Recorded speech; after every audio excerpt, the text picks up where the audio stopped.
करुणावतारं संसारसारं भुजगेन्द्रहारं सदा वसन्तं हृदयारविन्दे भवं भवानी शरणं नमामि। श्री भागवत भगवान की है आरती, पापियों को पाप से है तारती। श्री भागवत भगवान की है आरती, पापियों को पाप से है तारती। श्री भागवत भगवान की है आरती, पापियों को पाप से है तारती। श्री भागवत भगवान की है आरती, पापियों को पाप से है तारती। ये अमर ग्रंथ, ये मुक्ति पंथ, ये पंचम वेद निराला, नव ज्योति जगाने वाला। ये अमर ग्रंथ, ये मुक्ति पंथ, ये पंचम वेद निराला, नव ज्योति जगाने वाला। ये अमर ग्रंथ, ये मुक्ति पंथ, ये पंचम वेद निराला, नव ज्योति जगाने वाला। ये अमर ग्रंथ, ये मुक्ति पंथ, ये पंचम वेद निराला, नव ज्योति जगाने वाला।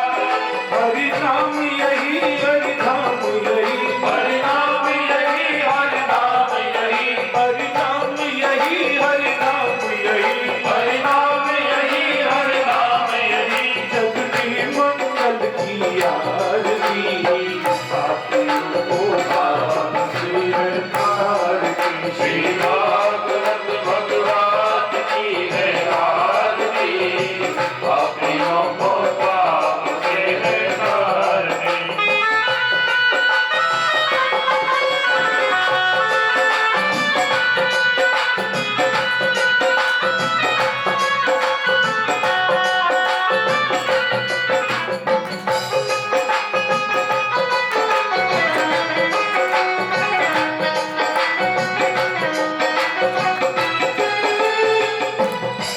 ये शांति गीत पावन पुनीत, पापों को मिटाने वाला, हरि दर्श कराने वाला।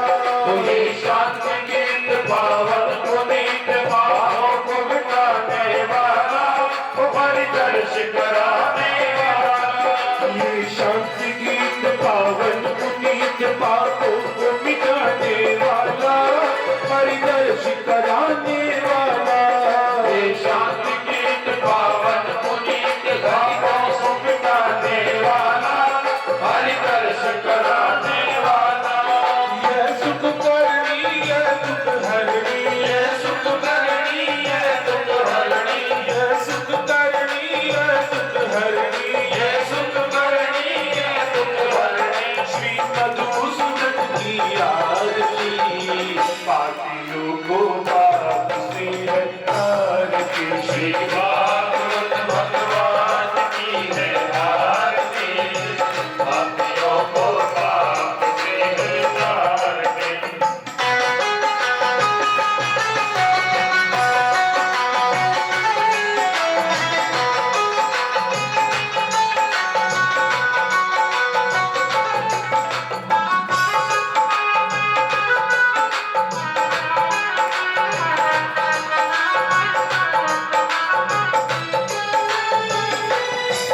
ये मधुर बोल जगबंद खोल, सन्मार्ग दिखाने वाला, बिगड़ी को बनाने वाला।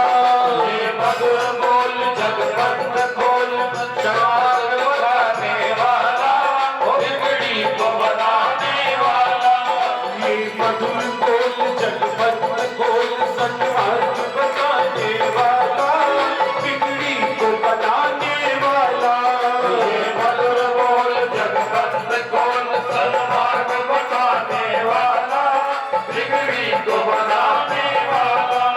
श्री राम यही घनश्याम यही, श्री राम यही घनश्याम यही, श्री राम यही घनश्याम यही, श्री राम यही काम यही प्रभु की महिमा की आरती पापियों को पाप से है तारती श्री भागवत भगवान की है आरती पापियों को पाप से है तारती श्री भागवत भगवान की है आरती पापियों को पाप से है तारती श्री भागवत भगवान की है आरती पापियों को पाप से है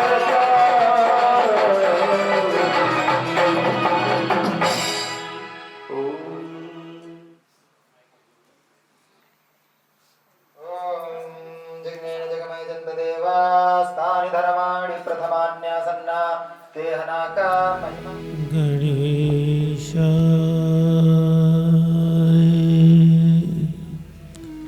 नमः।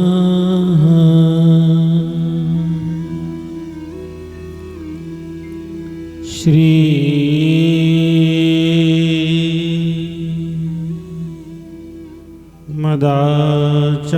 मदाचार्य चरण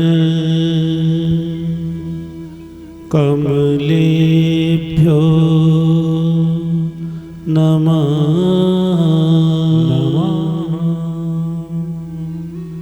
श्री गोसाई जी परम दयाल वे नमः। श्री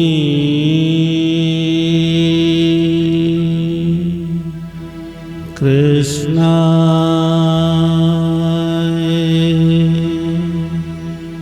नमः।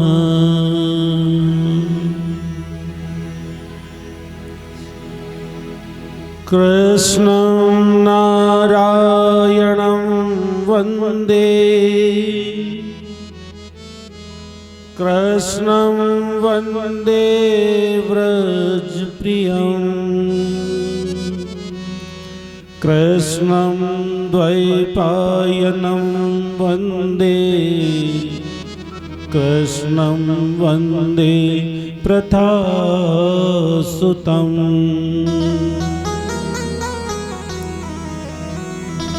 नारायणं नमस्कृत्यं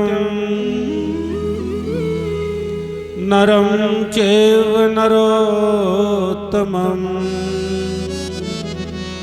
देवीं सरस्वतीं व्यासं ततो जयमुदीरये।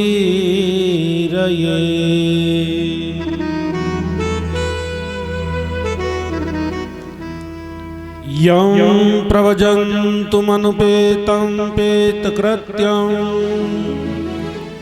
द्वैपायनो विरहकातराजुहाव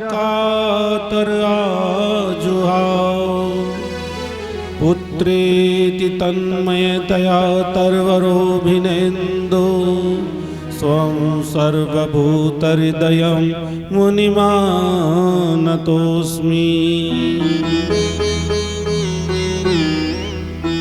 वंशी विभूषितकरार्णवनीरदाभा पीताम्बरादरुणबिम्बफलादरोष्टा पूर्णेन्दुसुन्दरमुखार्दलविन्दनेत्रा कृष्णात् परं किमपि तत्त्वमां न जानी।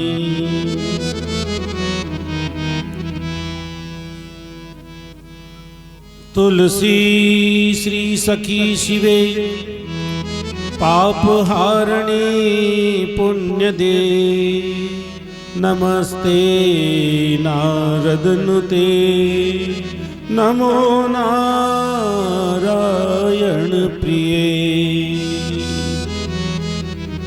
गंगा तरंग रमणीय जटा कलापम गौरी निरंतर विभूषित गर्भाम भागम नारायण प्रियमनंग मदापहारम वाराणसीं कुरुपतिं भज विश्वनाथम्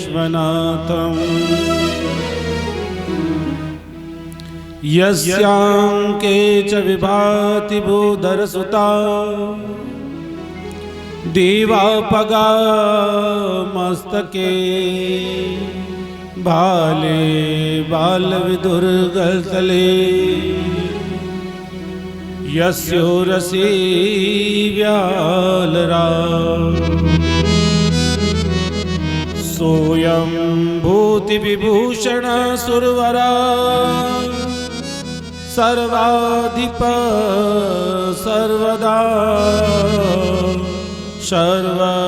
सर्वगता शिव शशिनिभा श्रीशंकरं पातु माम्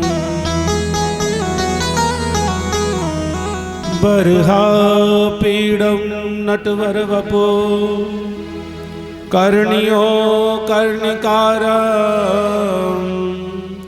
विप्रदवास कनककपीशं वैजन्ति च मालाम् रन्दान वेणोरदरसुदया पूर्यन् गोपवृन्दे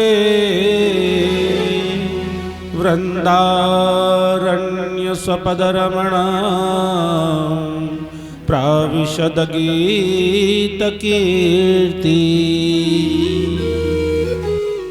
सच्चिदानन्दरूपाय विश्वोत्पत्त्यादिहेतवे तापत्रयविनाशाय श्रीकृष्णाय वयं नमः।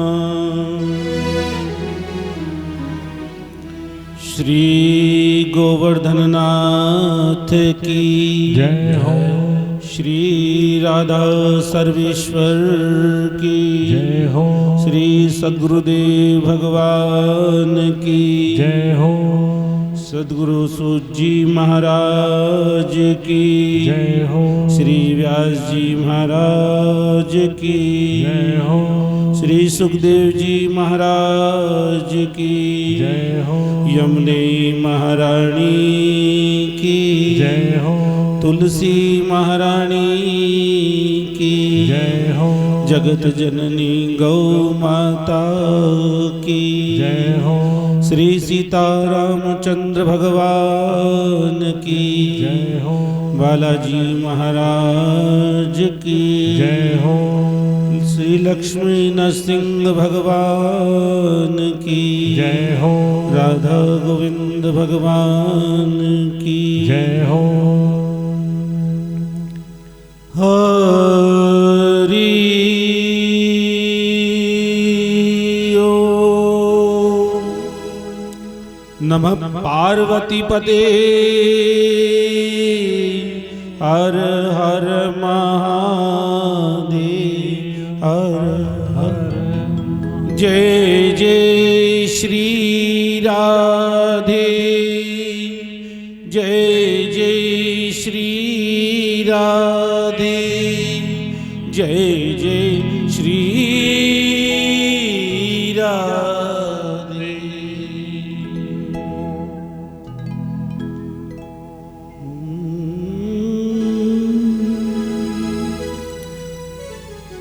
किशोरी राधे किशोरी राधे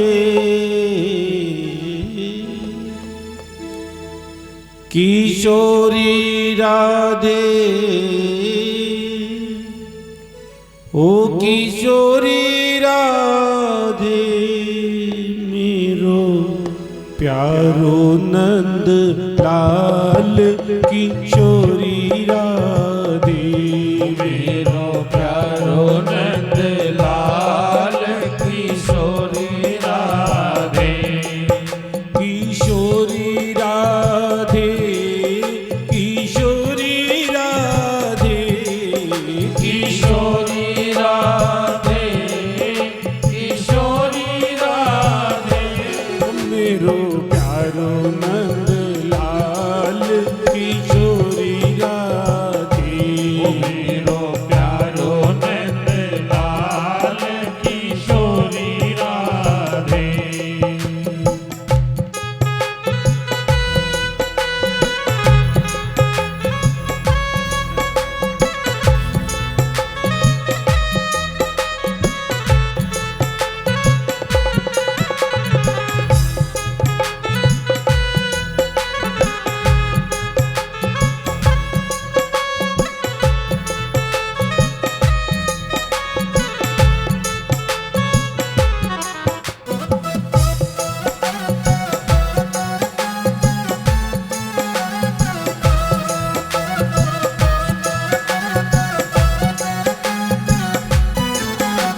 कृष्ण राधे राधे, राधे श्याम श्यामा श्याम श्यामा, राधे राधे।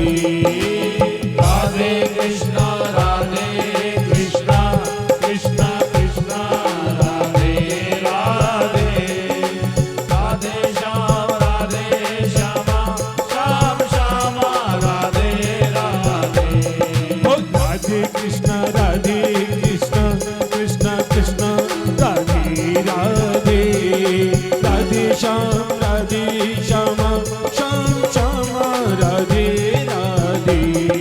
राधे कृष्णा कृष्णा कृष्णा राधे राधे, राधे श्यामा श्याम श्यामा, राधे राधे।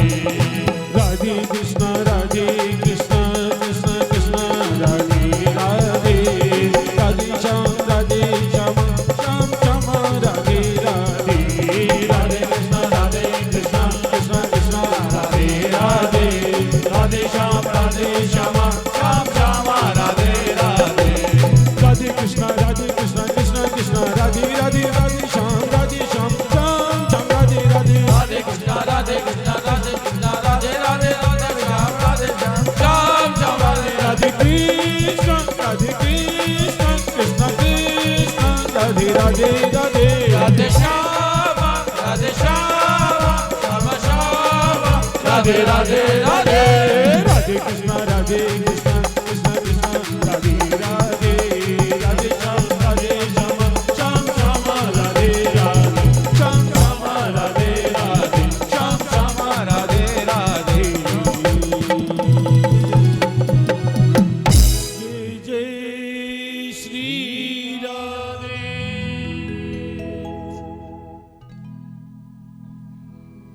श्री शरणम अनंत कोटि ब्रह्मांड नायक भगवान चावल कल्पतरु प्रभु अंतर्यामी उदार करुणा वर्णालय, भगवान बालकृष्ण लाल प्रभु के चरणारविंदों में दंडवत प्रणाम करते हुए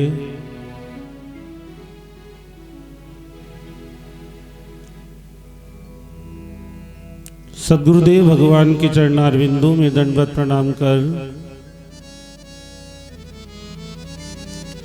स्थान पर विराजमान सभी देवी देवताओं के चरणारविंदों में दंडवत प्रणाम कर स्थान पर विराजमान सभी संत वृंद, मातृशक्तियां, सभी हरिभक्तों के हृदय में बैठे हुए ठाकुर जी को खूब खूब दंडवत प्रणाम कर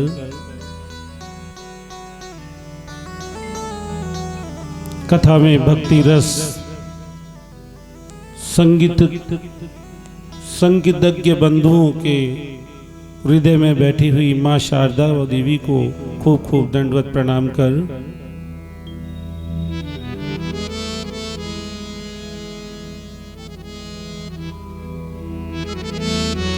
प्रभु की वांग में प्रतिमूर्ति श्रीमद् भागवत महापुराण के श्री चरणों में दंडवत प्रणाम कर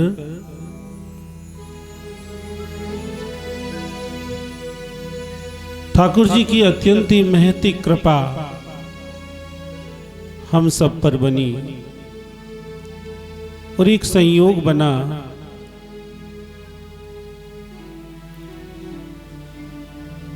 प्रभु की उस लीला पुरुषोत्तम मर्यादा पुरुषोत्तम की गाथा और अपने पूर्वजों के उद्धार का मन में ऐसा संकल्प उठा कि उन्हीं के आशीर्वाद से आज हम यहाँ पर बैठ करके कथा सुन रहे हैं।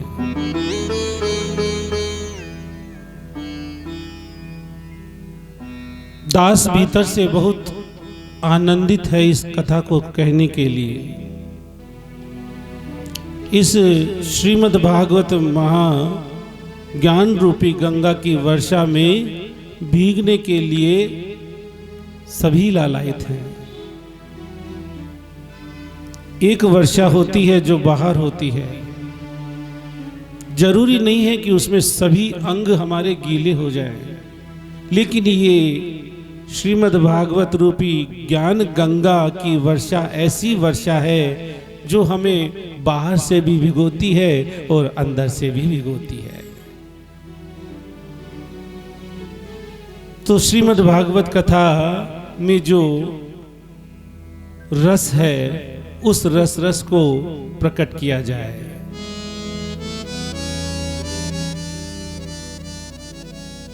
जीवन में सबसे जो लौकिक उत्सव होता है हमारा, वो होता है विवाह उत्सव। और उस विवाह उत्सव में हम सभी तन मन धन से बढ़ चढ़ करके और उस उत्सव को मनाते हैं। ठीक उसी प्रकार से ये श्रीमद् भागवत महोत्सव एक ऐसा उत्सव है कि थाली तो वही है, लेकिन उसमें परोसे जाने वाला व्यंजन अलग है। बस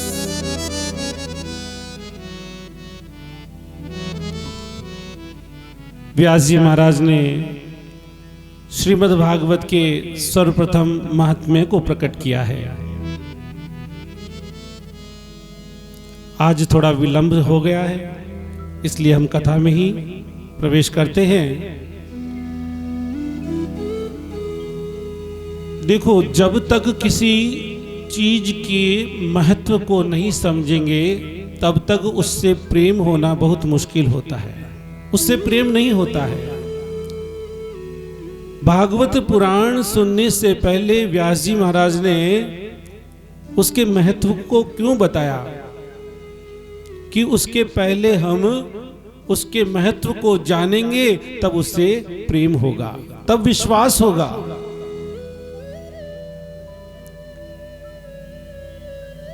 जैसे एक छोटा सा बालक एक रुपए को, नोट को जब तक नहीं समझता तब तक वो उसे तोड़ मरोड़ देता है, मुंह में लेता है, डाल देता है। लेकिन धीरे धीरे जैसे जैसे वो बड़ा होता है और उस रुपए के महत्व को जैसे जैसे वो समझने लगता है, जैसे जैसे उससे प्रेम उसे होने लगता है। अब वो उसे डालेगा नहीं, अब वो उसे अपने जेब में रखेगा, किसी देगा नहीं, क्योंकि वो अब उसके महत्व को समझ चुका है, संभाल कर रखेगा। हम लोग जगत के कार्यों को विराम दे करके बैठे हैं, और यहां पर भी हम आए हैं तो कैसे आए हैं कि हमने जब व्यक्ति घर से निकलता है उसके सामने दो रास्ते होते हैं। किसमें ज्यादा फायदा है? क्या मैं दुकान पर जाऊं, ऑफिस जाऊं, मैं अपने काम से जाऊं, या फिर आज भगवान ने मुझे ऐसा आशीर्वाद दिया है, क्यों नहीं मैं कथा में जाऊं? उसके सामने दो रास्ते निकलते हैं, वो उसको जिसको ज्यादा महत्व देगा वो उसी तरफ जाएगा। तो हम लोगों की महत्व बुद्धि कैसे बने, इसलिए व्यास जी महाराज ने सर्वप्रथम इसके महात्म्य को प्रकट किया है।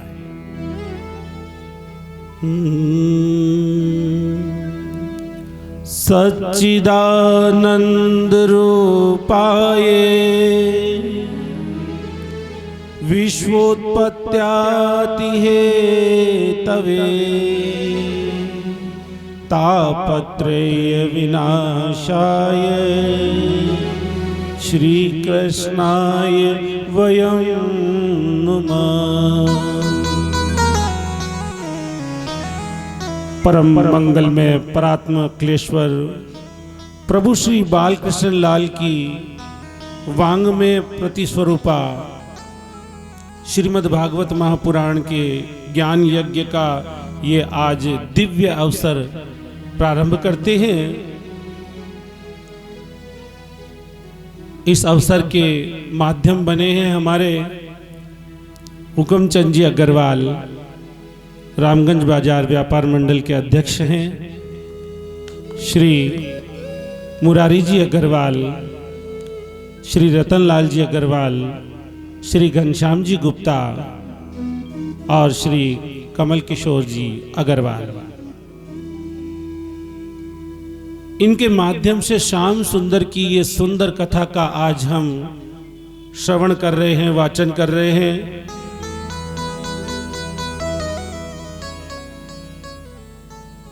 विशुद्ध रूप से तो हम केवल और केवल भागवत की ही चर्चा करेंगे, क्योंकि भागवत संगीत में है और हमारा ये निवेदन है कि श्रीमद् भागवत की यह एक ऐसी औषधि है, ज्ञान की औषधि। गोविंद के चरित्र का गुणगान इसमें है, इसलिए श्रीमद् भागवत ये ज्ञान यज्ञ है। और ज्ञान की बात जो होती है थोड़ी सूक्ष्म होती है। जैसे ही ज्ञान की बात आती है कि क्या आने लगती है, नींद आने लगती है। ज्ञान की बात सूक्ष्म होती है, यहां पर भी श्रीमद् भागवत कथा ज्ञान यज्ञ है, ये संगीत में है। लेकिन पहले के समय जब वैद्य जी जब दवा दिए जाते थे तो वैद्य जी की दवा कड़वी होती थी, लेकिन वैद्य जी कह देते थे कि इस दवा को आप शहद के साथ मिला करके खा लेना, तो वो दवा खाई जाती थी, अच्छे से खाई जाती थी। ठीक उसी प्रकार से ये ज्ञान रूपी गंगा के साथ में ये संगीत का शहद साथ साथ में दिया जाएगा और हम सुनेंगे।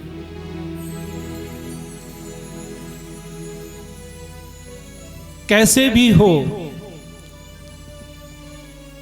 कथा हमारे उदर में अंदर में प्रविष्ट करनी चाहिए, चाहे संगीत से करो, स्वाद से करो, ज्ञान से करो।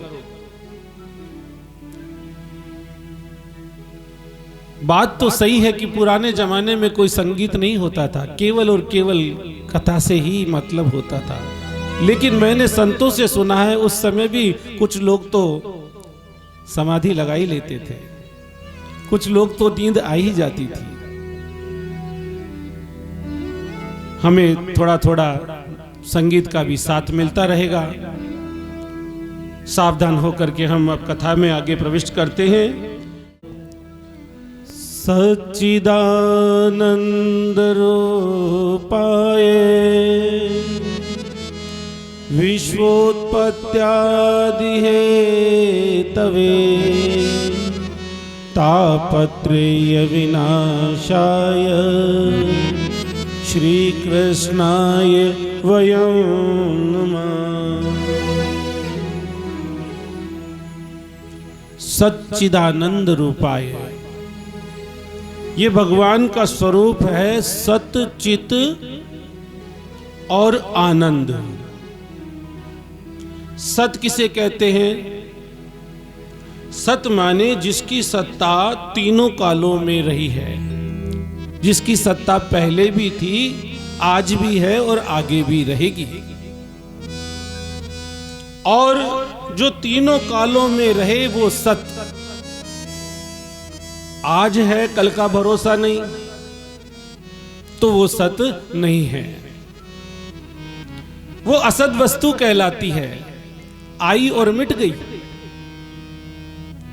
तो परमात्मा सत है क्योंकि उनकी सत्ता तीनों कालों में है। भगवान चित्तघन है, चित्त मानी ज्ञान। भगवान सतघन, चित्तघन और आनंद स्वरूप है। ये भगवान का अखंड स्वरूप बताया गया है, सत चित आनंद। आनंद तो परमात्मा का नाम ही है, नंद के आनंद भय। और ये करते क्या हैं? विश्वोत्पत्त्यादि हेतवे, विश्व की उत्पत्ति करते हैं। इत्यादि आदि शब्द इसमें लग गया है। आदि शब्द के द्वारा बताया है कि विश्व की उत्पत्ति करने वाले ही नहीं, इसका लालन पालन करने वाले भी परमात्मा है। विश्वोत इत्यादि आदि आदि कार्य करने वाले परमात्मा ही हैं। और अंत में सारा विश्व प्रपंच उसी में समा जाता है। विश्वोत्पत्त्यादि हेतुवे उत्पन्न करने वाले, लालन पालन करने वाले और इसी में ही समाहित करने वाले ऐसे परमपिता परमात्मा हैं। अच्छा, अब इनकी शरण में जाने से क्या होगा? तापत्रेय विनाशाय, 3 प्रकार के तापों में ये मनुष्य जलता रहता है। तापत्रेय विनाशाय, 3 प्रकार के ताप कौन कौन से? दैहिक, दैविक, भौतिक तापा। 3 प्रकार के तापों में ये मनुष्य लगातार उलझा रहता है। आप और हम सभी इन 3 तापों में बसे हुए हैं। सबसे पहला है दैहिक ताप। दैहिक ताप किसे कहते हैं? कि देह में, शरीर में अनेक प्रकार की रोग व्याधियां हो जाती है, ये हमारा दैहिक ताप है। शरीर में कई प्रकार की रोग बीमारियों का हो जाना दैहिक ताप है। और दैहिक ताप भी 2 प्रकार के होते हैं। दैहिक ताप भी 2 प्रकार के होते हैं। एक तो होता है शारीरिक और एक होता है मानसिक ताप। हमारे जीवन में शारीरिक ताप तो आप समझ ही गए, शरीर में रोग लग जाना। मानसिक ताप, रोग व्याधि से शरीर को पीड़ा पहुंचती है, यह हमारा शारीरिक ताप है। कुछ लोग कहते हैं कि महाराज मैं 80 साल का हो गया, आज तक एक भी दवा नहीं ली, कुछ भी नहीं लिया, और न कोई इंजेक्शन लगाया, न कोई किसी प्रकार का कोई जड़ी बूटी ली, न कुछ लिया। भगवान की कृपा से मैं बिल्कुल स्वस्थ हूं, शरीर मेरा बिल्कुल मस्त है, नित्य रोजाना व्यायाम करता हूं, सब कुछ सही है, एकदम स्वस्थ हूं। पर महाराज घर की बात बताऊं, आपसे तो क्या छुपाऊं, जो घर में छोटी बहू आई है ना महाराज, तब से मानसिक ताप हो गया, टेंशन हो गई। कुछ कहते हैं तो परेशानी और कुछ ना कहें तो भी परेशानी। क्या करें महाराज, समझाने की कोशिश करते हैं तो महाराज 1 मिनट में बड़ी बड़ी आंखें दिखाती है। हाँ, और कुछ ज्यादा कह दो तो कह देती है आजकल तो महाराज ऐसा ही है, पुलिस बुला लाऊंगी, ज्यादा करो, कुछ ना कुछ कह देती है।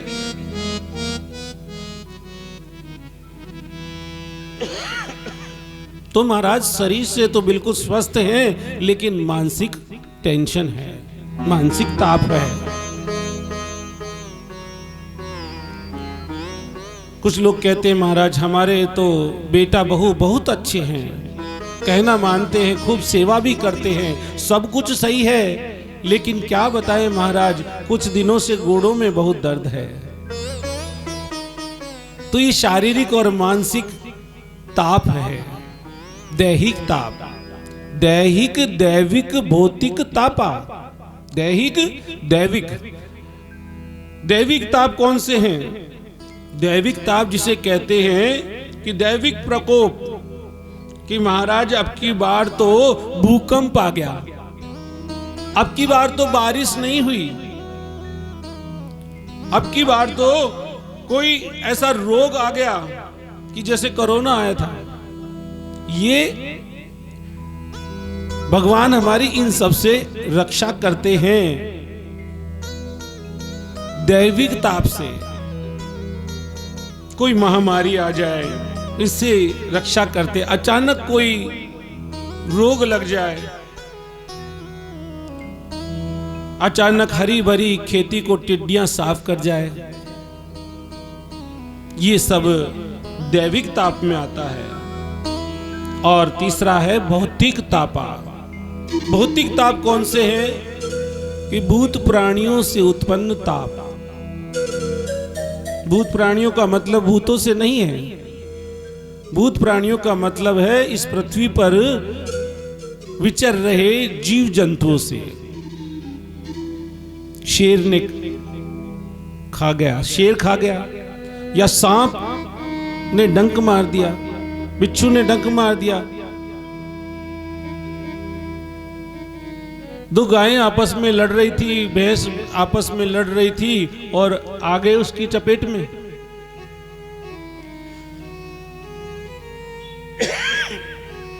इस प्रकार से ये भौतिक ताप है। इन सब से हमारी रक्षा कैसे हो?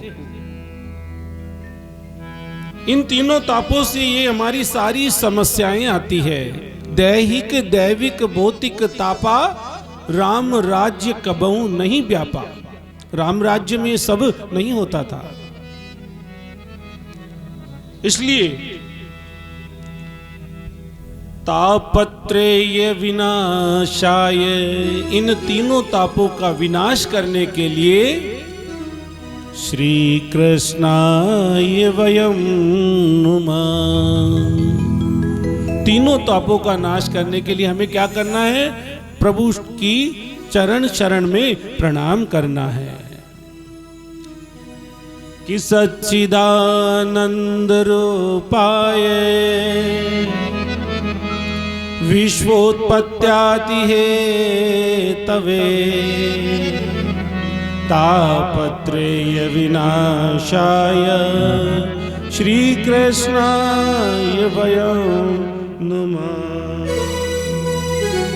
बारंबार प्रणाम करना है। व्यासनंदन श्री सुखदेव जी के चरणों में प्रणाम करते हुए मंगलमयी कथा श्री सूत जी और शौनक आदि 88,000 ऋषियों ने नैमिषारण्य की पुण्य भूमि पर श्रवण करा रहे हैं। नैमिषारण्य आपने सुना ही होगा। कौन कौन गए हैं नैमिषारण्य? यहां पर कोई गए हैं? एक आप लोग गए हैं। आप भी अब समय है, आप जाया करें। अब यही समय है। नैमिषारण्य तपोभूमि लखनऊ से 80 किलोमीटर आगे सीतापुर जिले में, सीतापुर से और 35 किलोमीटर और आगे है नैमिषारण्य।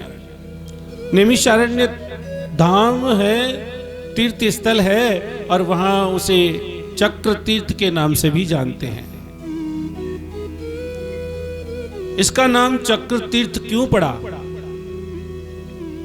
नैमिषारण्य क्यों पड़ा?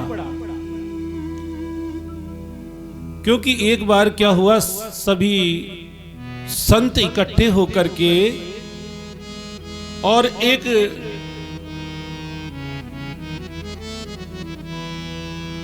बड़ा सा सत्संग करने की इच्छा हुई। सभी संत महंत सभी विद्वान इकट्ठे हुए और सोचा कि भगवान की भगवत चर्चा करने के लिए कोई ऐसा स्थान देखें जो अत्यंत ही सरल हो, सभी प्रकार की सुविधाएं वहां पर मिल जाए, और सत्संग भी कितना, 1000 वर्ष तक का। इतना बड़ा सत्संग करने के लिए, इतने बड़ी भगवत चर्चा करने के लिए कोई ऐसा स्थान भी हो जहां पर जल भी उपलब्ध हो जाए, एकांत भी मिले। और ऐसी कौन सी स्थली उस ब्रह्मांड में, इस पृथ्वी के ऊपर सभी संत इकट्ठे होकर के सोचे कि अब कहां जाए, किससे पूछे, कि सृष्टि के रचयिता ब्रह्मा जी के पास पहुंचे। ब्रह्मा जी को प्रणाम करके कहा, महाराज एक निवेदन करते हैं आपके चरणों में। कहा, बोलो, कोई बढ़िया स्थान बताइए जहां पर 1000 वर्ष का सत्संग कर सके। इसलिए हम आपके पास यहां पर ब्रह्मलोक में आए हैं। ब्रह्मा जी बोले, तो सुनो, मैं एक ये चक्र छोड़ता हूं और इस चक्र के पीछे पीछे आप सब लोग चलें। ये चक्र जो चल रहा है, इसके बीच में एक नेमी है, नुकीला हिस्सा बीच का, वो नेमी जहां पर जाकर के रुक जाए, जिस पृथ्वी पर जाकर के ये नेमी रुक जाए, वही स्थान आपके लिए उपयुक्त होगा। ब्रह्मा जी महाराज ने वो चक्र छोड़ा, सभी संत महंत महाराज चक्र के पीछे पीछे हो लिए। चक्र घूमता घूमता ब्रह्मांड की पूरी परिक्रमा कराता हुआ और जाकर के एक ऐसे जंगल में जिसे कहते हैं अरण्य, एक ऐसे अरण्य में जाकर के महाराज वो चक्र रुक गया। उस पृथ्वी पर जाकर के रुका और जैसे ही पृथ्वी पर जाकर के वो घूमने लगा कि घूमते घूमते वह ब्रह्म पाताल लोक में चला गया। पाताल लोक से वहीं पर वह जल की धारा निकली और जल की धारा निकली, वहीं पर वह चक्र तीर्थ बन गया। आज भी वहां पर जल की धारा गोल गोल गोल गोल घूमती रहती है, सब उसमें स्नान करते हैं। हम वहां गए थे, कथा थी वहां। वही वट वृक्ष के सामने मनु सतरूप आश्रम, उसमें कथा थी। सभी वहां पर स्नान करते हैं तो गोल गोल घूमते हैं। आप अवश्य जाइए। बोलिए चक्र तीर्थ की जय हो। तो संपूर्ण भूमि का भ्रमण करता हुआ वह चक्र एक अरण्य में जाकर के रुका और जिसकी नेमी वहां पर जाकर के रुकी तो बन गया नेमी शारण्य। उस अरण्य हुआ तो बन गया नेमी शारण्य।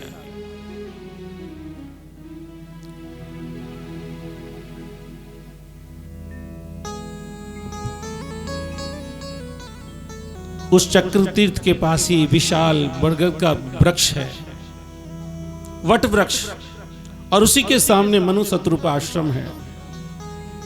15 दिन तक खूब आराम से वहां पर कथा कही और कहीं सुनी।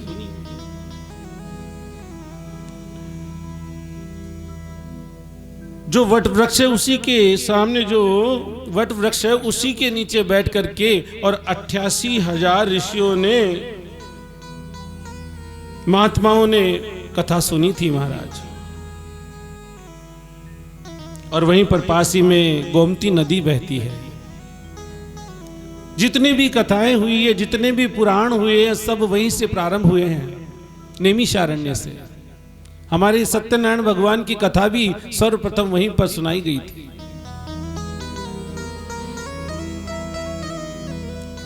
जितने भी ग्रंथ लिखे हैं सब का सत्संग सूत्र नैमिषारण्य है महाराज।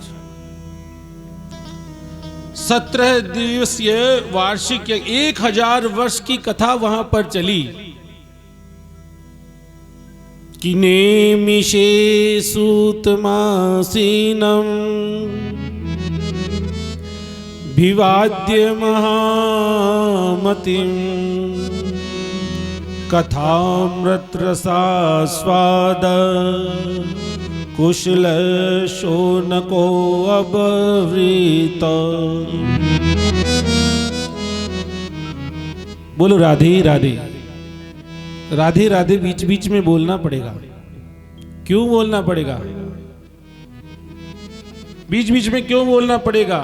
क्योंकि कथा में 2 विघ्न बहुत आते हैं। 2 आते हैं, एक नहीं। एक विघ्न कौन सा? एक तो कथा सुनते सुनते कब समाधि लग जाए कोई पता नहीं।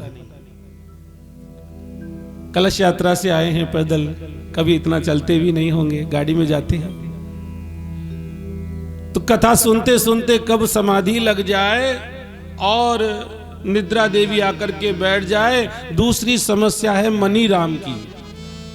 मनी राम, ये जो हमारा मन है ना, इसका नाम है मनी राम।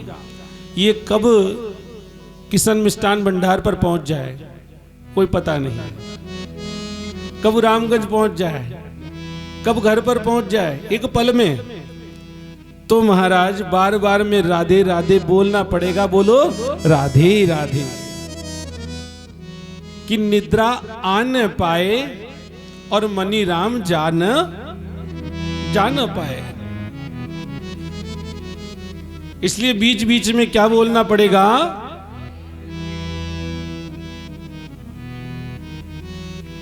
तो ध्यान देना, मुख्य श्रोता बने शौनक आदि और व्यासपीठ पर बैठे हैं सूत जी महाराज। शौनक जी बड़े विनम्र वचनों में प्रणाम करते हुए निवेदन करते हैं और प्रश्न किया है। शौनक जी बोले कि हे सूत जी महाराज, लोगों के अंधकार रूपी ये अज्ञान रूपी अंधकार जो है, इसको दूर करने के लिए आपके पास करोड़ों करोड़ों सूर्यों के समान ज्ञान है। उस ज्ञान का प्रकाश कीजिए, उस ज्ञान को प्रकट कीजिए।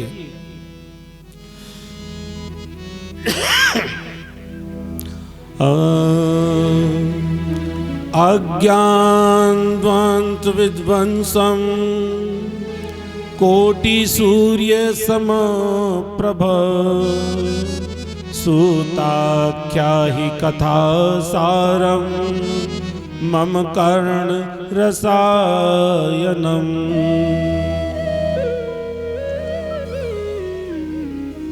लोगों के अज्ञान रूपी अंधकार को दूर करने के लिए आपके पास करोड़ों सूर्यों के समान ज्ञान का प्रकाश है। हे सूत जी महाराज, उस ज्ञान के प्रकाश को प्रकट कीजिए ताकि जन्म जन्मांतर के अज्ञान रूपी जो अंधकार हमारे भीतर है वो भाग जाए, दूर हो जाए। क्योंकि जहां पर सूर्य का उदय हुआ और वहीं पर अंधकार का नाश हुआ। ऐसे ही संतों के वचन सूर्य की किरण के समान हैं और उन वचन रूपी किरणों को जो अपने कर्ण रंध्र से कानों के द्वारा अपने हृदय में जो उतार लेते हैं तो उनके मोह की निशा मिट जाती है और अज्ञान का अंधकार भी भाग जाता है। महाराज, महामोह तम पुंज जासु वचन रवि कर निकर। भुवन भास्कर के महाराज आते ही रात का अंधेरा चला जाता है। बंद्यों गुरुपद कंज कृपा सिंधु नर रूप हरि महामोह तम पुंज जासु वचन रवि कर निकर। तुलसी बाबा कहते हैं रामचरितमानस में। तो गुरुदेव भगवान जब कृपा करते हैं उपदेश के माध्यम से, तो महाराज उनके वचनों से जो किरण निकलती है वही ज्ञान की किरण है। अज्ञानतं मिरान्धस्य जानञ्जन शलाकया चक्षुरुर्मितं येन तस्मै श्री गुरुवे नमः। अज्ञान के अंधकार को दूर करने के लिए जब ज्ञान की किरण निकलती है तो गुरुदेव की वाणी से निकलती है, कान के द्वारा जीव के अंदर जाती है, जन्म जन्मांतर का जीव का अंधकार मिटा देती है। इसलिए सूत जी महाराज, आप पर गुरु की कृपा है और उस गुरु की कृपा का प्रसाद आप हमको दे दीजिए, जिससे हमारा भी सबका कल्याण हो। सूत जी महाराज बड़े खुश हो गए, प्रसन्न हो गए कि महात्माओं के मन में, इन श्रोताओं के मन में इतनी श्रद्धा कथा सुनने के लिए। कथाओं का मैं केवल सार सुनाऊंगा, क्योंकि ये संसार मृत्यु लोक है। संसार शब्द का मतलब होता है संसरिति, संसार है जो धीरे धीरे सरकता जाता है, उसी का नाम संसार है। इसकी सरकने की जो गति है वो इतनी सूक्ष्म है कि दिखाई नहीं पड़ती है, पता नहीं लगता कब फूल खिल गया, कभी खिलता हुआ देखा नहीं। रात्रि में दाढ़ी बना करके बैठते हैं, सोते हैं और सुबह देखते हैं तो कब आ जाती है पता नहीं चलता। सरकते सरकते इसी प्रकार से ये समय जाता हुआ दिखाई नहीं पड़ता, और सरकते सरकते हमारी आयु इतनी हो गई है कि धीरे धीरे काल के मुख की ओर बढ़ रही है। पहले हम छोटे थे, बच्चे थे, अब समय अनुसार शरीर सरका, जवान हो गए, सरकते सरकते और धीरे धीरे बूढ़े होने को जा रहे हैं। और धीरे धीरे बूढ़े होने के बाद क्या होगा कि काल ब्याल मुख ग्रास, काल के मुख में समा जाएंगे। ये शरीर की बात नहीं है, धीरे धीरे सब कुछ सरक रहा है। ये बड़े जो मंदिर महल, ये हमें जो बड़ी बड़ी दीवारें दिख रही है, एक दिन ये भी जीर्ण शीर्ण होगी ही होगी। आपने कई बड़े बड़े महल देखे होंगे जिनमें केवल और केवल ताले ही लगे हुए हैं, वो भी धीरे धीरे आज इतने जीर्ण शीर्ण हो गए हैं। कहने का मतलब कि सरकता हुआ दिखाई नहीं पड़ता है, जाता हुआ समय दिखाई नहीं पड़ता है। हाँ, हम किसी को 10-20 साल बाद में फिर देखे तो जरूर हम कह सकते हैं भाई अब तो सफेद बाल आ गए, अब तो मुंह में दांत भी शायद नहीं है, चश्मा लग गया, पहले तो नहीं था, कुछ भी, तब हम उसे कह सकते हैं। धीरे धीरे जो भी वस्तु हमें दिखाई दे रही है, एक दिन सब काल का ग्रास बनने वाली है। कि काल ब्याल मुख ग्रास, त्रास निर्णास हे तवे, श्रीमद् भागवतम शास्त्रम कलहुतिरे न भासिता।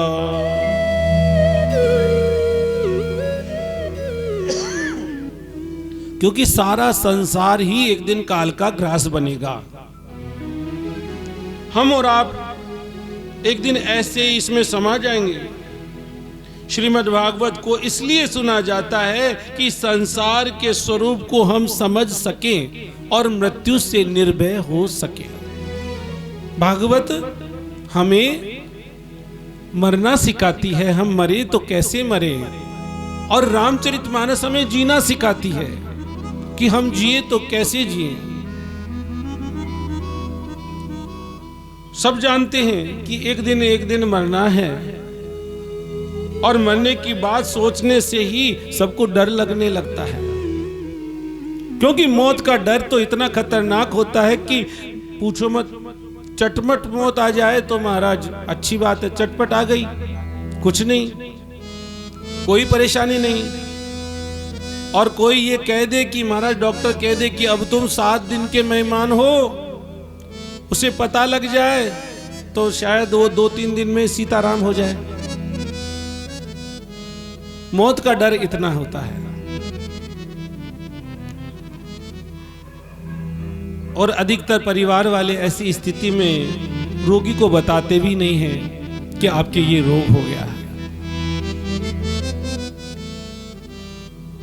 काल व्याल मुख ग्रास, काल के भय को मिटाने के लिए श्रीमद् भागवत का प्राकट्य हुआ है। 7 दिन में आप ऐसे निर्भय हो जाएंगे कि न तो मैं कभी मरा हूं और न कभी मरूंगा। क्योंकि राजा परीक्षित के सामने यही तो सब बातें थी। समस्या क्या थी कि विप्र का श्राप लगा, विप्र बालक का, और 7वें दिन तक्षक नाग के काटने से मृत्यु हो जाएगी, श्राप मिला था। पता चला विप्र श्राप लगा है, और विप्र श्राप तो कभी मिथ्या जाता नहीं है। ब्राह्मण का जब श्राप लगता है तो महाराज कभी भी खाली नहीं जाता है। समझ गए कि मरना तो है ही, अब क्या करें? बोलो राधे राधे, जरा जोर से बोलो राधे राधे। राधे राधे। मृत्यु का रहस्य जितना जल्दी समझ में आ जाए उतना जल्दी ही व्यक्ति निर्भय हो जाता है।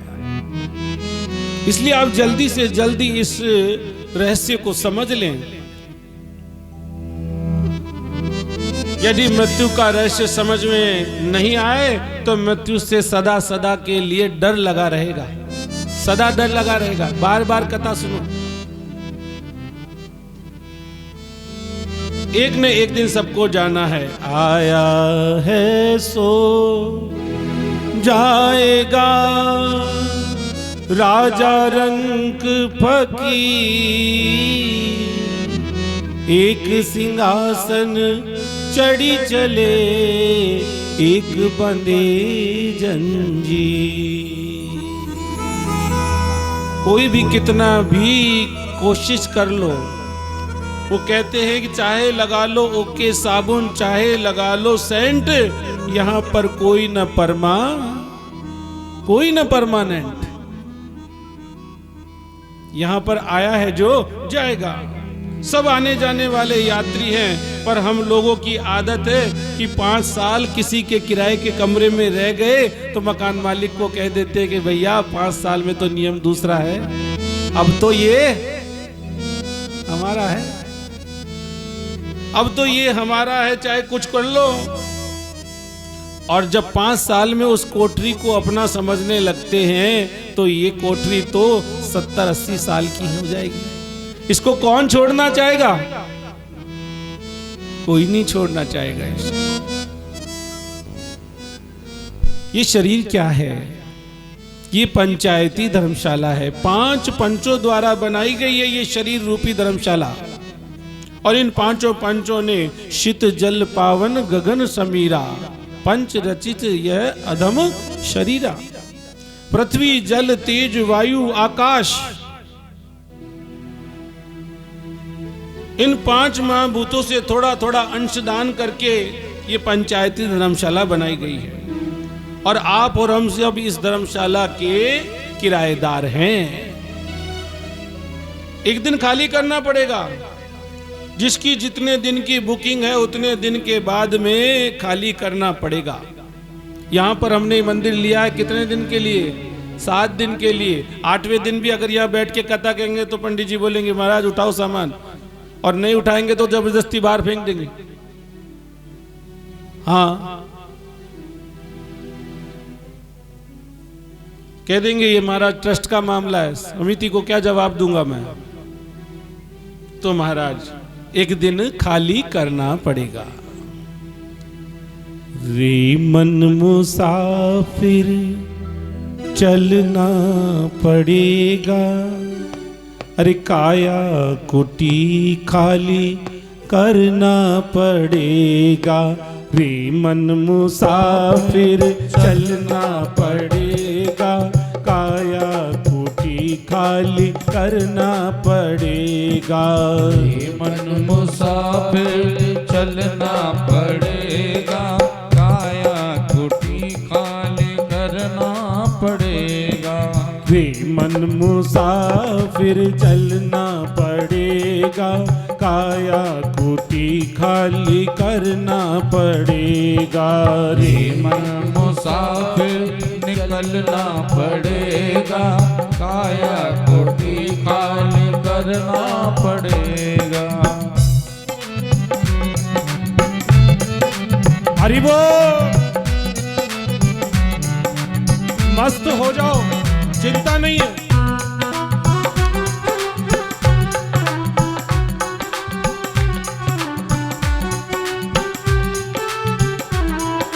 चमड़े के कमरे को तू क्या संभाले, किस दिन तुझे तेरा मालिक निकाले। चमड़े के कमरे को तू क्या संभाले, जिस दिन तुझे तेरा मालिक निकाले। इसका किराया भी भरना पड़ेगा, इसका किराया भी भरना पड़ेगा। कौन सा किराया? गोविंद का नाम लेने के लिए यहाँ पर भेजा है, अगर नहीं लिया तो यम के डंडे खाने पड़ेंगे। इसका किराया भी भरना पड़ेगा, काया कुटी खाली करना पड़ेगा। इसका किराया भी भरना पड़ेगा, काया कोठी खाली करना पड़ेगा।